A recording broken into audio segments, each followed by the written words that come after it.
Oi galera, tudo bem? Meu nome é Bruna e vem cá, deixa eu te contar uma história.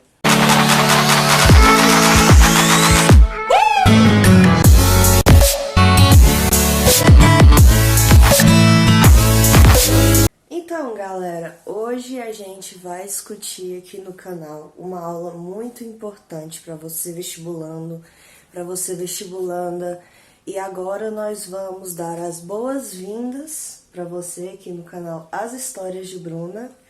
Me sigam aí, galera, no Instagram, Bruna com 2 N's, _TQ. Muito bem, galera.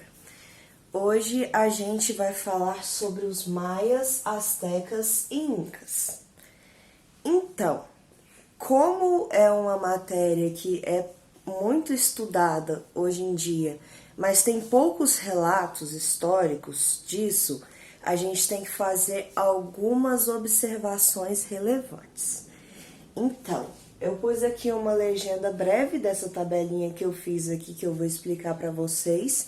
Até serve para vocês fazerem de macete em casa para redecorando a matéria. Então, vamos tratar os maias como M, os astecas com A e os incas com I. Voltando agora, a gente vai aqui revelar o que tem na nossa tabelinha. Eu sugiro a vocês que vocês vão anotando durante a aula que eu vou falando aqui para vocês.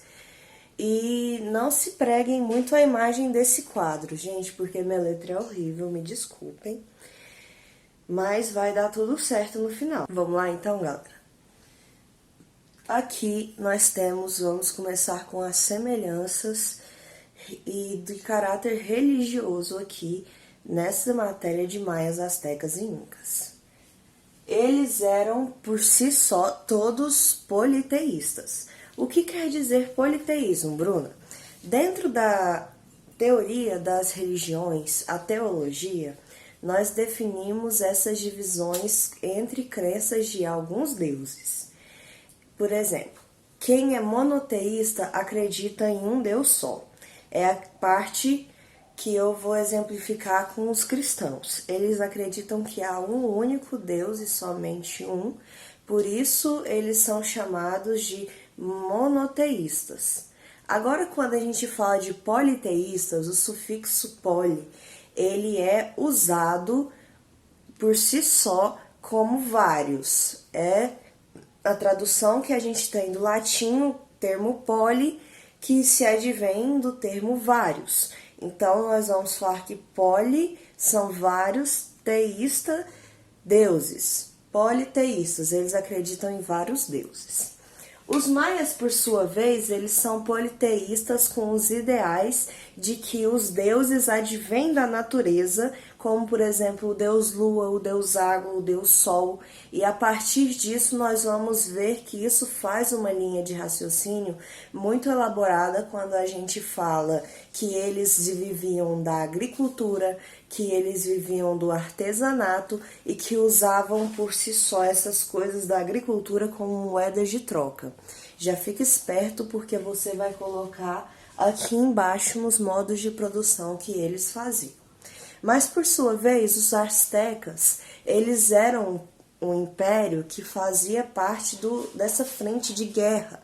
Então, por essas guerras, eu vou pôr cada um, vou falar assim, esse daqui é a pirâmide social dos maias, que vocês podem ver aqui agora. A gente vai comparar com a pirâmide social aqui dos astecas. Vocês viram como faz uma diferença muito grande quando a gente analisa uma a uma? Porque a gente está falando aqui que eles eram guerreiros, já os astecas, já os maias, por sua vez, eram por esses povos de cidades, estados independentes, o que a gente pode comparar com uma suposta polis grega, porque eles eram divididos em cidades. Eles eram divididos entre vilarejos, cidades pequenas, que por sua vez criavam um império. Já o Inca, ele tem essa pirâmide social aqui.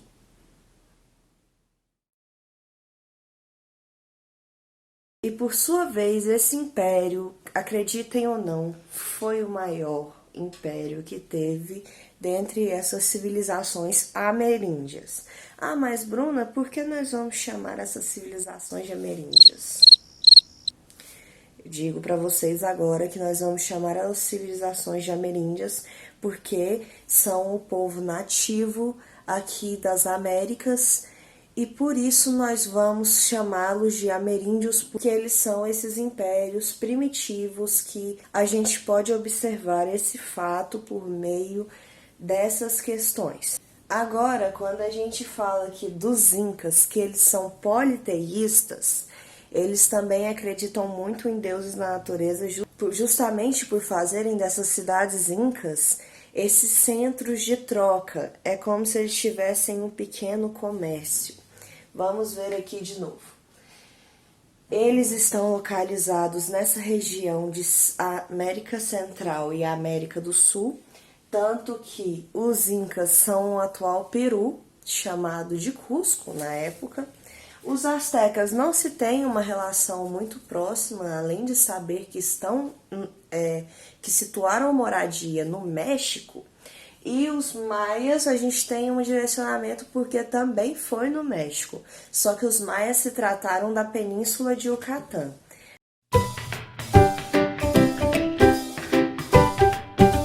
São aqui onde eles situavam essa residência deles, onde eles construíram seus impérios e, por sua vez, eles tiveram essa territorialidade por algum tempo. Agora, a gente vai falar de novo sobre aquelas curiosidades que eu falei, que primeiro a gente situa no meio da coluna, assim, nessa linha aqui, que os astecas eram guerreiros, diferente um pouco dos maias e dos incas. Não que eles se sobrepossem sobre essas guerras, porque eles também tinham muitos conflitos entre as tribos, entre os impérios, porque eles queriam territórios e, por sua vez, conservar esses territórios em seu domínio.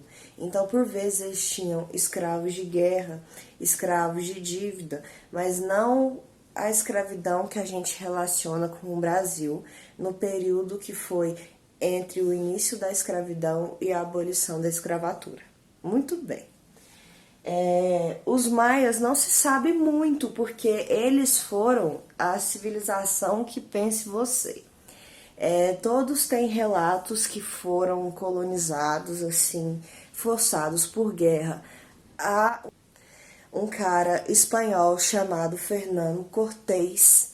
Esse Fernando Cortés reza a lenda que fez uma aliança com uma bruxa que era contra os povos astecas e incas, e por sua vez eles tomaram esse território para si e fizeram desse povo escravo e abolido e sumido dessa história ameríndia que a gente tanto queria saber mais. Os maias não se sabe muito porque eles fizeram um chá de sumiço, eles sumiram antes. Assim, há relatos que eles podiam e podem, assim, saber que os espanhóis iam chegar e, por sua vez, resolveram fazer essa migração e largaram o seu império lá às ruínas hoje.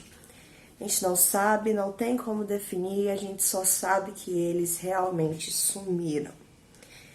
Os astecas foi essa história que eu te contei, que chegaram aos nobres astecas e falaram: não, se vocês não se aliarem conosco, nós vamos ter, além de guerras inúmeras, um feitiço sobre seu império, da bruxa fulana de tal.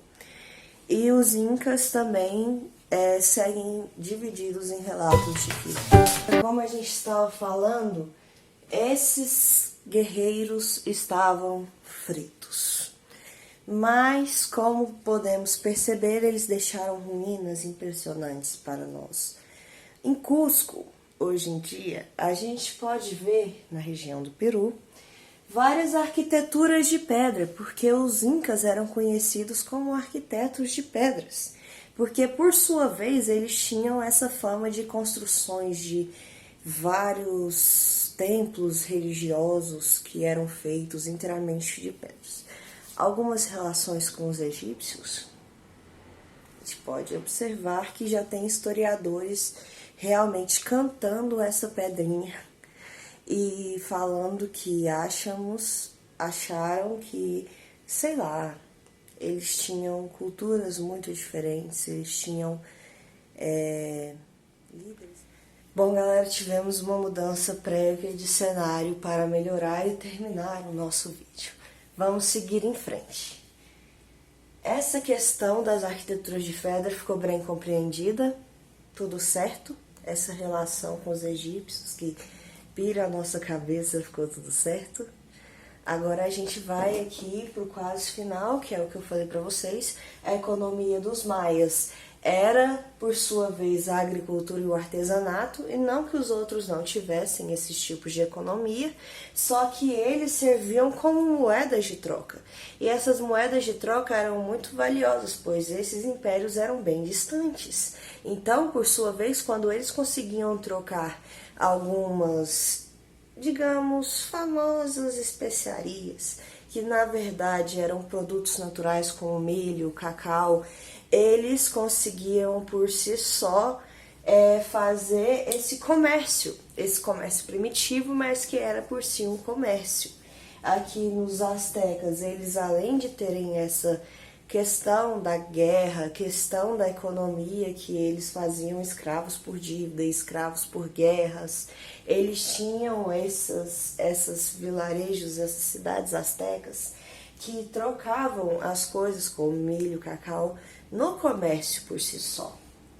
Os incas, por sua vez, eles realizavam essas mensagens, essas trocas de conhecimento, todos por si só, por um mensageiro, pois o império era, como eu falei para vocês, de maior extensão.